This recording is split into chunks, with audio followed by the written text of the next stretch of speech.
Drawing सीखते सीखते चलो कुछ ज्ञान की बातें कर लेते हैं। तो यहाँ पे हम बात करेंगे भीमराव अंबेडकर के बारे में और उनसे जुड़ी कुछ बातें मैं आपको बताऊंगी। तो चलिए शुरू करते हैं। 14 अप्रैल 1891 को भीमाबाई और रामजी मालोजी सकपाल के घर एक बेटे का जन्म होता है। रामजी सकपाल एक आर्मी ऑफिसर थे और उनके एक अंकल सन्यासी का जीवन जी रहे थे। एक भविष्यवाणी करते हैं कि जन्म लेने वाली ये संतान एक दिन वर्ल्ड फेम हासिल करेगी। राम जी और भीमाबाई की पहले से कई संतानें थीं।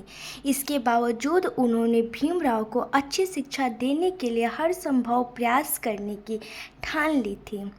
जब वो 17 में थे तब उनकी माँ का तबीयत बहुत ख़राब था, तभी उनकी मृत्यु भी हो गई।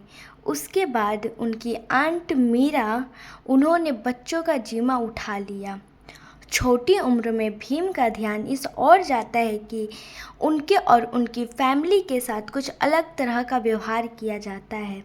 जैसे कि स्कूल में उन्हें बाकी बच्चों से दूर बैठना पड़ता था। ब्रेक में उन्हें उस बर्तन से पानी नहीं पीने दिया जाता था जिससे बाकी बच्चे पानी पीते थे, और भी इसी तरह के भेदभाव होते थे। भीमराव ये समझ नहीं पाते थे कि ये भेदभाव उनके साथ क्यों होते थे। उनके साथ हुए भेदभाव को भीमराव कभी नहीं भूल पाते। जैसे जैसे वो बड़े हुए, इस तरह के सेंसलेस इंसल्ट्स ने उनको रियलाइज़ कराया कि हिंदू सोसाइटी जिसे अनटचेबिलिटी कहती है वो एकदम स्टूपिड, क्रूल और अनरीजनेबल है। जब वो अपने सिस्टर से पूछते कि वो अनटचेबल्स क्यों हैं, तो उनकी सिस्टर बोलती कि ये हमेशा से होते आया है। वो इस आंसर से सेटिस्फाई नहीं थे, जानते थे कि ये हमेशा से होते रहा है का ये मतलब नहीं है कि इसके पीछे कोई जस्ट रीज़न है या आगे भी ऐसा ही होते रहना चाहिए। ये सब चेंज भी हो सकता है। ये थी उनकी कास्ट और सोसाइटी से जुड़ी बातें। अब हम उनके स्कूल और स्टडी से जुड़ी बातें करते हैं। स्कूल में एक टीचर थे जो अपर कास्ट के होने के बावजूद भीम को काफ़ी पसंद करते थे। उनका नाम था कृष्णा जी केशव अंबेडकर। वो भीम की काबिलियत पहचानते हुए भीम के अच्छे काम की तारीफ करते थे। उन्होंने ही भीम के लास्ट नेम अपने सरनेम अंबेडकर में चेंज किया। वो पढ़ाई में बहुत ध्यान देते। पढ़ाई से उन्होंने अपने टीचर्स का दिल जीत लिया। इसके बाद टीचर्स भीम के फादर से रिक्वेस्ट करते हैं कि वो भीम को बेस्ट एजुकेशन दें। इसलिए उनके फादर अपनी पूरी फैमिली के साथ बॉम्बे मूव कर जाती है, और जिस एरिया में वो रहते वहाँ पे गरीब से गरीब लोग भी रहते थे, और मुंबई जैसे शहर में भी उन्हें अनटचेबल्स बोला जाता था और ऐसे ट्रीट किया जाता है जैसे कि वो बहुत अलग और ख़राब है।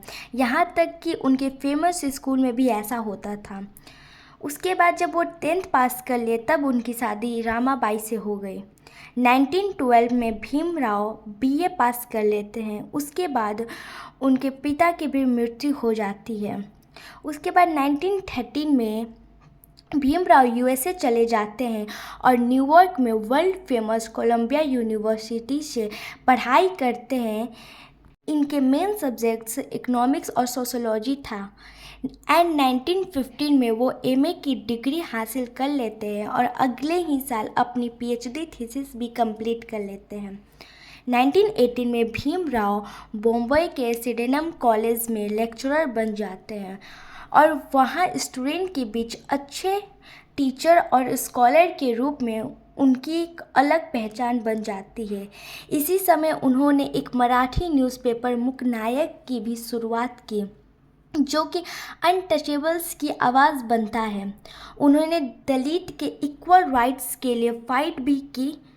1920 में वो दोबारा लंदन जाते हैं और वहाँ एलएससी में अपनी स्टडीज़ कंप्लीट करते हैं। इसके साथ ही वो ग्रेस इन में बैरिस्टर की पढ़ाई के लिए भी एनरोल कर लेते हैं।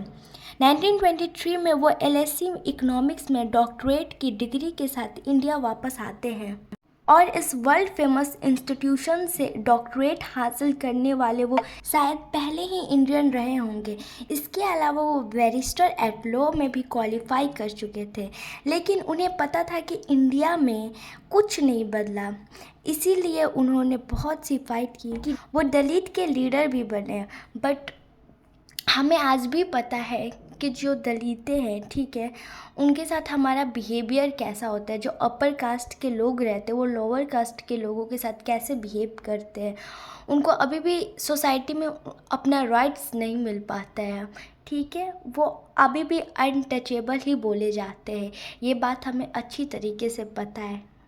तो ये थी भीमराव अंबेडकर की कुछ बातें, ठीक है, जिसमें मैंने कुछ बातें आपको बताई। और अगर आपको अच्छी लगी हो तो प्लीज़ मेरे चैनल को सब्सक्राइब कीजिए, लाइक कीजिए, कमेंट कीजिए, और हाँ, जितना हो सके उतना ज़्यादा शेयर कीजिए। धन्यवाद।